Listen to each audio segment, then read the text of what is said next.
नमस्कार दोस्तों, मैं सोनू जौहरी समीक्षा इंस्टीट्यूट में आपका स्वागत करता हूँ। एमपीएससी के बाद जो अभ्यर्थी अभी अभी हिंदी का इंटरव्यू देने निकले हैं, उनसे हम बात करते हैं इंटरव्यू का माहौल कैसा रहा। सबसे पहले मैम का परिचय जानेंगे। मैम, आपका शुभ नाम? मेरा नाम डॉक्टर रुचि अर्जुनवार है। मैम, आप कहाँ से? मैं मूल रूप से सिवनी की निवासी हूँ, लेकिन अभी वर्तमान में जबलपुर में रहती हूँ। कौन सा पैनल मिला मैम आपको?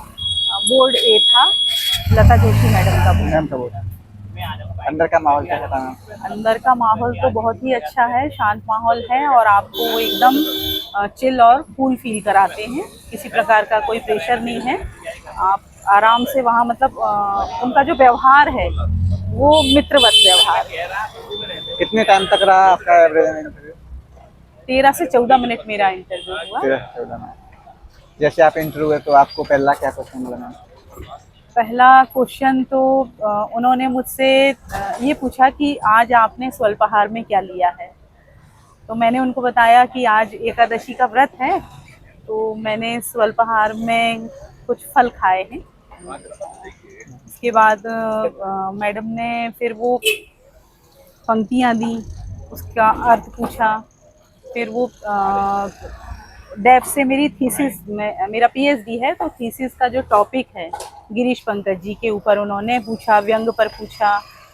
और वर्तमान में व्यंग की क्या उपयोगिता है, आपने जो थीसिस का जो निष्कर्ष निकाला है, तो वर्तमान परिप्रेक्ष्य में वो कितना उपयोगी है, ये पूछा उन्होंने। इसके अलावा अदर एक्सपर्ट के क्वेश्चन? हाँ, इसके बाद फिर जो सर वहाँ पर थे उन्होंने प्रश्न पूछा कि आपने व्यंग पर ही क्यों पीएचडी की है। और फिर उनका अगला क्वेश्चन था कि आप व्यंग के महत्व को बताइए, मतलब व्यंग कथा साहित्य में ज़्यादा उपयोगी है कि काव्य में है, इस तरह का उनका प्रश्न था।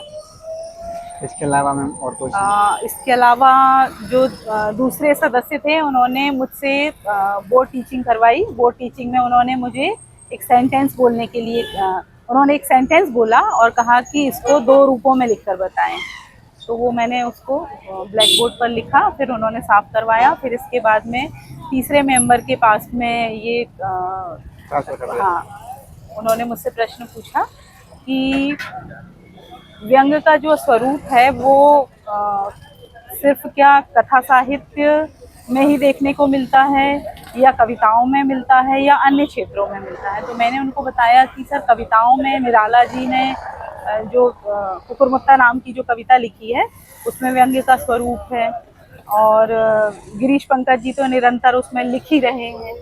तो मेरी जो पीएचडी का जो मेरा टॉपिक था, थीसिस का जो टॉपिक था, उस पर उन्होंने ज़्यादा प्रश्न किए, अधिकतर क्वेश्चन वहीं से। इसके अलावा आपके गृह जिले से संबंधित कोई क्वेश्चन? गृह जिले से कोई क्वेश्चन नहीं। और जहाँ आपका कार्य क्षेत्र है वहाँ से? कार्य क्षेत्र से जहाँ जो जबलपुर से उन्होंने एक वर्तमान के कवि का नाम पूछा, जो जिस पर मुझे क्षमा मांगनी पड़ी, मुझे नाम याद नहीं आ रहा था उस समय, तो मैंने क्षमा मांगी। मैम, करंट से कोई क्वेश्चन रिलेट किया आपको? नहीं, करंट से कोई क्वेश्चन। ऐसा कोई क्वेश्चन? मैम, योगा से कोई क्वेश्चन? नहीं। कोई साहित्यकार मध्य प्रदेश के परिप्रेक्ष्य में या भारत के परिप्रेक्ष्य में? उन्होंने मुझसे कबीरदास जी के बारे में पूछा, तुलसीदास जी की कुछ पंक्तियाँ पूछी और फिर उसका अर्थ बताने के लिए कहा। इसके अलावा मैम आपकी अभिरुचि का कोई क्वेश्चन? अभिरुचि में उन्होंने पूछा कि आप क्या करती हैं, तो मैंने उनको बताया कि मैं भजन गायन करती हूँ। तो उन्होंने भजन नहीं गवाया, बस उसी से संबंधित प्रश्न पूछा कि 2 भजन गायकों के नाम बताइए आप जो हिंदी साहित्य में। अच्छा। वो आंसर मैंने दे दिया। मैम, इसके अलावा कोई और क्वेश्चन जैसे पॉलिसी वगैरह या योजना मध्य प्रदेश? नहीं, ऐसा कोई क्वेश्चन नहीं, योजना से संबंधित कोई प्रश्न नहीं पूछा। मैम, व्याकरण का कोई क्वेश्चन? व्याकरण पर प्रश्न तो नहीं पूछा, लेकिन वो जो बोर्ड में उन्होंने मुझसे जो वाक्य लिखवाया था, वो कहीं ना कहीं वर्तनीगत जो अशुद्धियाँ होती हैं वही चेक करने के लिए लिखवाया। कोई व्याकरणाचार्य से संबंधित कोई क्वेश्चन? नहीं, उससे संबंधित कोई प्रश्न नहीं। मैम, जो अभ्यर्थी तैयारी कर रहे हैं उनके लिए आप अपनी तरफ से क्या सुझाव देंगे?